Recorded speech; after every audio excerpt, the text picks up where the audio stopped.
മോശയെപ്പോലെ അങ്ങയുടെ സ്നേഹിതനാകാൻ, അഹറോനെ പോലെ മധ്യസ്ഥ പ്രാർത്ഥന നിർവഹിക്കാൻ, സോളമനെ പോലെ നിനക്കാലയം കെട്ടാൻ, ദാവീദിനെ പോലെ മഹത്വത്തെ വാഴ്ത്താൻ, താബോറിന്റെ പാപത്താഴ്വാരങ്ങളിൽ നിന്നും ദുർബലരായ മനുഷ്യരെ ബലിയർപ്പകരും പുരോഹിതരുമായി ഉയർത്തിയ കർത്താവേ, അവർണ്ണനീയമായ അങ്ങയുടെ ദാനത്തിന് സ്തുതി.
കുർബാനക്കുപ്പായം പണ്ടേ തീരാത്ത മോഹമായി തീർന്നിരുന്നു.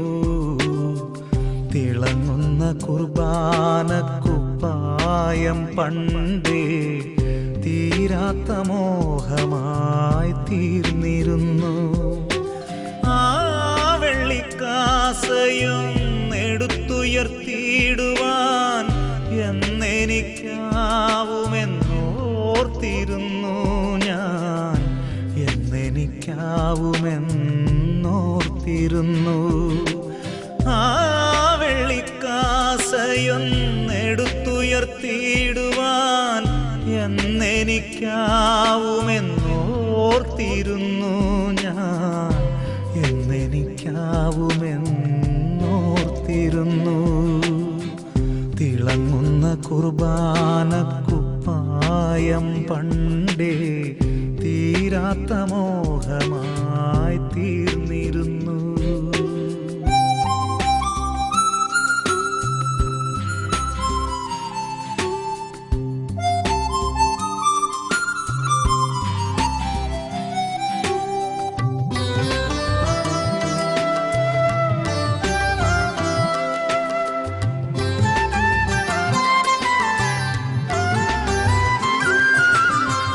യൗവനം പൂക്കുന്ന പടിവാതിലിൽ പഠനം ജ്വലിക്കുന്ന ദിവസങ്ങളിൽ ഇനി എന്തു വേണമെന്നോർത്തതില്ല.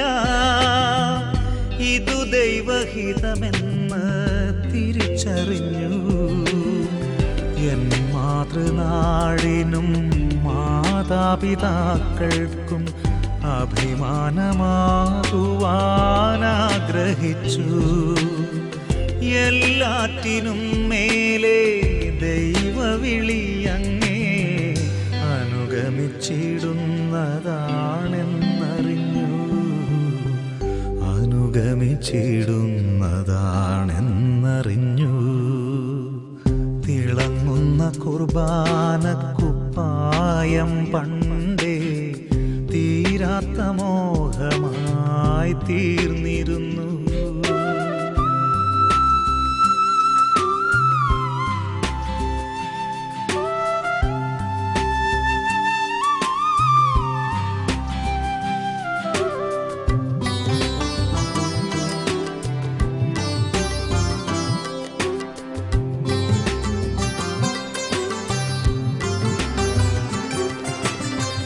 പരിശീലനത്തിൻ്റെ വർഷങ്ങളിൽ ഈ ദിനമായിരുന്നെൻ്റെ സ്വപ്നം. 1000 തിരികളൻ മാനസത്തിൻ അൾത്താര തന്നിലായി തെളിഞ്ഞു നിന്നു. ആളുകളനവധി എൻ കരം മുത്തി, സോദരങ്ങൾ വന്നാശ്ലേഷിച്ചു. പ്രാർത്ഥന ചൊല്ലുമ്പോഴും പാട്ടുപാടുമ്പോഴും എന്നിരുമിഴികളും കവിഞ്ഞിരുന്നു. എന്നിരുമിഴികൾ കവിഞ്ഞിരുന്നു. കുർബാനക്കുപ്പായം പണ്ടേ തീരാത്ത മോഹമായി തീർന്നിരുന്നു. ആ വെള്ളിക്കാസയും എടുത്തുയർത്തിയിടുവാൻ എന്നെനിക്കാവുമെന്നോർത്തിരുന്നു ഞാൻ. എന്നെനിക്കാവുമെന്നോർത്തിരുന്നു. തിളങ്ങുന്ന കുർബാനക്കുപ്പായം പണ്ടേ തീരാത്ത മോഹമായി തീർന്നിരുന്നു.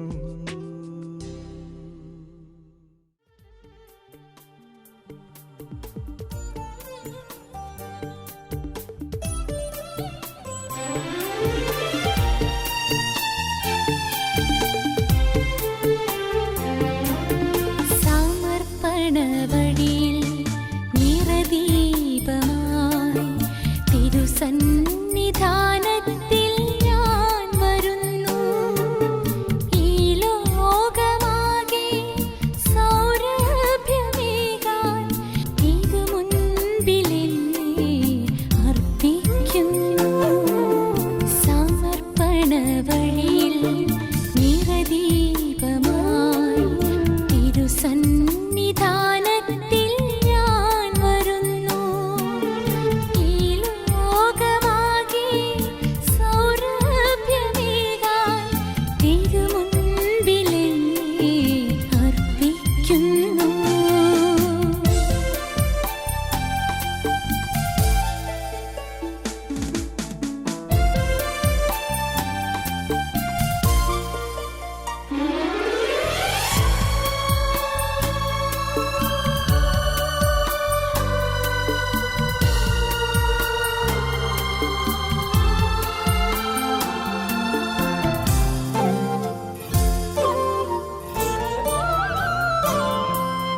ലോകത്തിൻ പാപം നീക്കും കുഞ്ഞാടേ, കൂടെ മരിക്കാൻ കൃപയേകണേ. ലോകത്തിൻ പാപം നീക്കും കുഞ്ഞാടേ, കൂടെ മരിക്കാൻ കൃപയേകണേ. തിരുമേശയിലുയരും തിരുശരീരം പോൽ അൾത്താരയിലുയരട്ടെ എൻ ജീവിതം. തിരുമേശയിലുയരും തിരുശരീരം പോൽ അൾത്താരയിലുയരട്ടെ എൻ ജീവിതം. പിതാവിനും പുത്രനും പരിശുദ്ധാത്മാവിനും സ്തുതി.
ശുശ്രൂഷകൾക്ക് അയച്ച വൈദികരെ, വൈദികവട്ടം സ്വീകരിക്കുന്ന ശമാശന്മാരെ, ഇവിടെ എത്തിച്ചേർന്നിട്ടുള്ള വൈദികരെ, പ്രിയപ്പെട്ട സിസ്റ്റേഴ്സ്, മാതാപിതാക്കളെ, കുഞ്ഞുങ്ങളെ, ബഥനിയെ സംബന്ധിച്ചിടത്തോളം അഭിമാനത്തിന്റെ ദിവസങ്ങളാണ് ഈ ദിവസങ്ങളെല്ലാം. 11 വൈദികരെ ബഥനിക്ക് തന്നുകൊണ്ട് ദൈവം ബഥനിയെ ഈ വർഷം അനുഗ്രഹിച്ചു. പരമകാരുണികനായ ദൈവത്തിന് നന്ദി പറഞ്ഞുകൊണ്ട് ഇന്നത്തെ ശുശ്രൂഷയിൽ ഒരു കുറവും കൂടാതെ അദൈവിക സാന്നിധ്യം ഉണ്ടാകട്ടെ എന്ന് പ്രത്യേകമായിട്ട് പ്രാർത്ഥിക്കുന്നു. ഇന്നത്തെ ശുശ്രൂഷയ്ക്ക് നേതൃത്വം കൊടുക്കാൻ എഴുതി വന്നിരിക്കുന്നത് പത്തനംതിട്ട രൂപതയുടെ പ്രഥമ മെത്രാപ്പൊലീത്തയായിരിക്കുന്ന ക്രിസോസ്റ്റം തിരുമനസ്സുകൊണ്ടാണ്. ഇന്നലെ മുതൽ ഉപവസിച്ച് പ്രാർത്ഥിച്ച് ഇന്ന് രാവിലെ ശമാശന്മാരെ തന്റെ സ്വകാര്യ ചാപ്പലിൽ കൊണ്ടുപോയി പ്രാർത്ഥിപ്പിച്ച് അവർക്ക് വൈദിക പട്ടം നൽകുന്നതിന് വേണ്ടി പിതാവ് ഒരുങ്ങി എത്തിയിരിക്കുകയാണ്. ആ സ്നേഹത്തെ, ആ വാത്സല്യത്തെ നിങ്ങളെല്ലാവരുടെയും പേരിൽ സ്വാഗതം ചെയ്യുന്നു. ബഥനി സന്യാസ സമൂഹ അധ്യക്ഷൻ ബഹുമാനപ്പെട്ട ജോസ് മരിയദാസ് ഈ ദിവസങ്ങളിൽ നിലമ്പൂർ വെച്ചും പോരായ്മ വെച്ചും സൗദാറായ്മ വെച്ചും ഒക്കെ പഠനം നടന്നുകൊണ്ടിരിക്കുകയായിരുന്നു. കഴിഞ്ഞ ദിവസങ്ങളിൽ ദീർഘമായ യാത്രയ്ക്ക് ശേഷം ഇന്നിവിടെ എത്തിച്ചേർന്നു. അദ്ദേഹത്തെ എല്ലാവരുടെയും പേരിൽ ഈ പരിശുദ്ധമായ കർമ്മത്തിലേക്ക് സ്വാഗതം ചെയ്യുന്നു. അതുപോലെ തന്നെ ബഹുമാനപ്പെട്ട മത്തായി കടവിൽ പ്രൊവിൻഷ്യൽ കഴിഞ്ഞ ദിവസങ്ങളിലെല്ലാം വലിയ പഠനം പ്രമാണിച്ച് വ്യത്യസ്തങ്ങളായ സ്റ്റേറ്റുകളിൽ പുത്തൻകുർബാന പ്രമാണിച്ച് യാത്രയായിരുന്നു. അദ്ദേഹവും എത്തിച്ചേർന്നു. പ്രത്യേകമായി സ്വാഗതം ചെയ്യുന്നു. രൂപതകളിൽ നിന്നും വികാരിമാരായും അല്ലാതെയും ഇവിടെ അനേകം വൈദ്യുതി എത്തിയിട്ടുണ്ട്. അനേകം പേര് എത്തിച്ചേരും. അവരെല്ലാവരെയും ഈ പരിശുദ്ധമായ കർമ്മത്തിലേക്ക് സ്വാഗതം ചെയ്യുന്നു.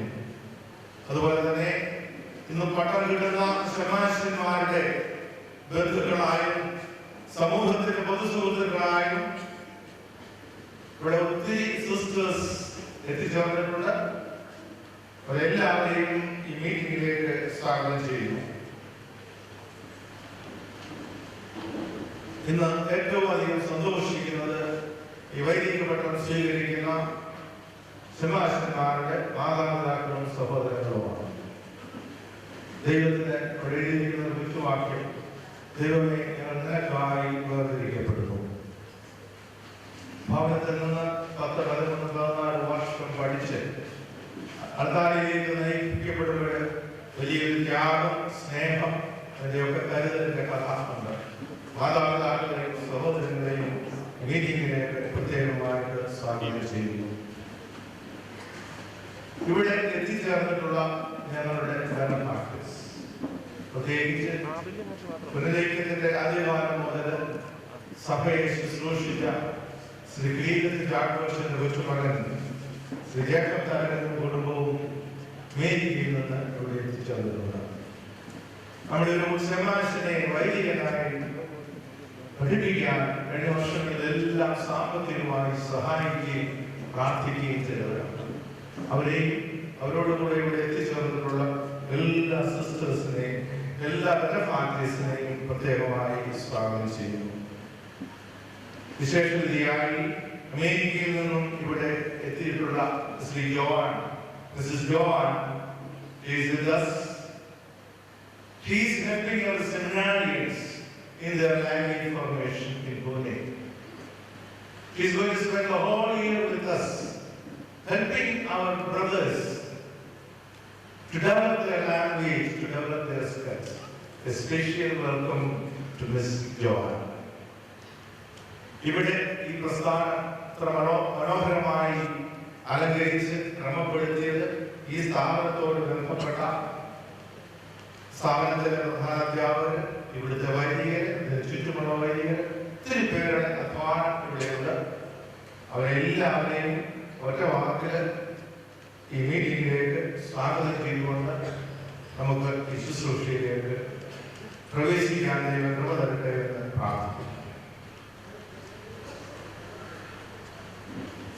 സഹോദരങ്ങളെ, ജീവപ്രദമായ വിശുദ്ധ സഭയ്ക്ക് വേണ്ടി അർപ്പിക്കുവാൻ ഞാൻ യോഗ്യനായി തീരുവാൻ നിങ്ങൾ എനിക്ക് വേണ്ടി പ്രാർത്ഥിക്കുകയും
Amen.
വിശുദ്ധ യോഹന്നാൻ ശ്ലീഹ എഴുതിയ സുവിശേഷത്തിൽ നിന്ന്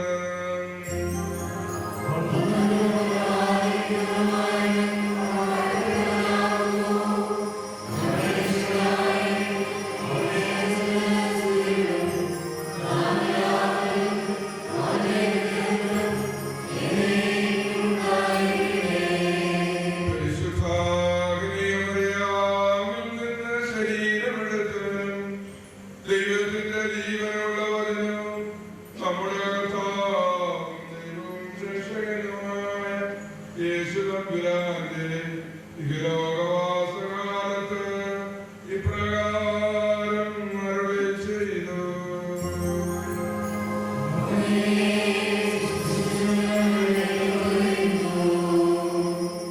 ഇത് ഞാൻ നിങ്ങളോട് പറഞ്ഞത് എന്റെ സന്തോഷം നിങ്ങളിൽ കുടികൊള്ളുവാനും നിങ്ങളുടെ സന്തോഷം പൂർണ്ണമാകുവാനും വേണ്ടിയാണ്. ഇതാണ് എന്റെ കൽപ്പന. ഞാൻ നിങ്ങളെ സ്നേഹിച്ചതുപോലെ നിങ്ങളും പരസ്പരം സ്നേഹിക്കണം. സ്നേഹിതർക്ക് വേണ്ടി ജീവൻ അർപ്പിക്കുന്നതിനേക്കാൾ വലിയ സ്നേഹമില്ല. ഞാൻ നിങ്ങളോട് കൽപ്പിക്കുന്നത് നിങ്ങൾ ചെയ്യുന്നെങ്കിൽ നിങ്ങൾ എന്റെ സ്നേഹിതരാണ്. ഇനി ഞാൻ നിങ്ങളെ ദാസന്മാരെന്ന് വിളിക്കുകയില്ല. കാരണം യജമാനൻ ചെയ്യുന്നതെന്തെന്ന് ദാസൻ അറിയുന്നില്ല. എന്നാൽ ഞാൻ നിങ്ങളെ സ്നേഹിതന്മാരെന്ന് വിളിച്ചു. എന്തെന്നാൽ എന്റെ പിതാവിൽ നിന്ന് കേട്ടതെല്ലാം നിങ്ങളെ ഞാൻ അറിയിച്ചു. നിങ്ങൾ എന്നെ തിരഞ്ഞെടുക്കുകയല്ല, ഞാൻ നിങ്ങളെ തിരഞ്ഞെടുക്കുകയാണ് ചെയ്തത്. നിങ്ങൾ പോയി ഫലം പുറപ്പെടുവിക്കുന്നതിനും നിങ്ങളുടെ ഫലം നിലനിൽക്കുന്നതിനും വേണ്ടി ഞാൻ നിങ്ങളെ നിയോഗിച്ചിരിക്കുന്നു. തന്മൂലം നിങ്ങൾ എന്റെ നാമത്തിൽ പിതാവിനോട് ചോദിക്കുന്നതെന്ന്